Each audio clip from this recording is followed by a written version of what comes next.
Hey everyone, welcome back to our channel How to Guide. On today's video, I'm going to show you how to mute Bigo Live. It's very quick and easy, so let's get started. First, you have to launch the Bigo Live app on your phone. If you don't have the app yet, you can download it from Apple App Store or the Google Play Store, then sign up. Then you have to open the Bigo Live app and you can see on the bottom of your screen there are live video chats and me. But then on the top of the screen you can see there's gear like button, that's settings.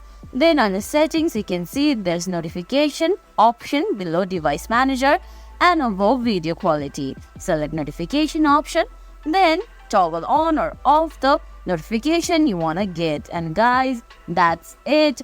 After you mute and toggle off every notification, you can mute Bigo Live.